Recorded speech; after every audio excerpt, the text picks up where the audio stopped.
It was a shooting spree 2 decades ago that paralyzed Central Ohio for months. It's dangerous to even drive down through that stretch of highway or that stretch of High Street and get hit by stray bullets. The year 2003, 24 shootings within 10 months, targeting cars, buildings, even school buses and homes. Come through the outside of the house here, ricocheted off the wall there, and fell down behind the computer desk here. One of those shootings claimed the life of 62-year-old Gail Nicely. She was on I-270 on her way to a doctor's appointment just days before Thanksgiving when she was killed. And then it was very shortly after that was determined that it looked like there was a gunshot to the side of this vehicle back here. Gail's death launched a task force headed up by then Franklin County Sheriff Chief Deputy Steve Martin. We didn't know, that's the problem. We didn't know there was one person. It could have been multiple people. We had no idea. This sniper task force was hunting for the person or persons, now referred to as the I-270 shooter. Decades later, ABC6 reuniting Martin with some of the members of that historic task force on the 20th anniversary of the capture of Charles McCoy. Law enforcement linked McCoy to 24 shootings. He's now serving 27 years for 11 of those, including Nicely's shooting death. What was the strategy in terms of not putting out? Was it a rifle round as opposed to a 9mm round that we know today? Well, I think the reason that the decision was made not to put the caliber out is that we had some idea that it was probably out of a pistol. Joining Martin, former Franklin County Sheriff Zach Scott, who was lead detective in the case, current Chief Deputy Rick Minard, then a corporal, and retired FBI agent Harry Trumbitis, who was a member of that task force group. The group working 114 straight days to find the shooter terrorizing Central Ohio. We actually had a couple copycats. We did it down in Pickaway County. Guy shot his own van. That's right.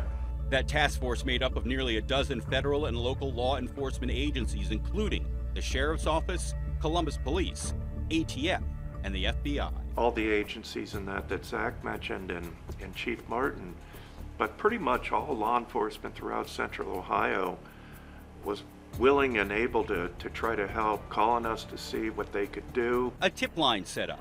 We had that man 24 hours. I didn't want you talking to a tape recorder. Martin writing down everything connected to the case. So this is 6 books starting from day one to day end.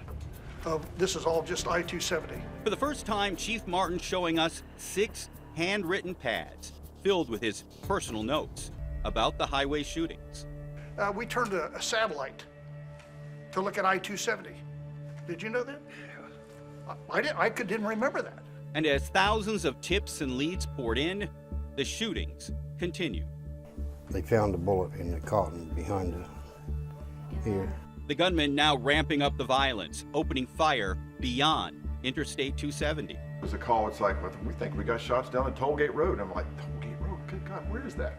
And they're like, it's out in Lincoln County. And we're just like, okay. And then they said, well, get the dogs. Investigators early on connecting these shootings to the same gunfire that killed Gail Nicely, including several that happened before she was shot and killed.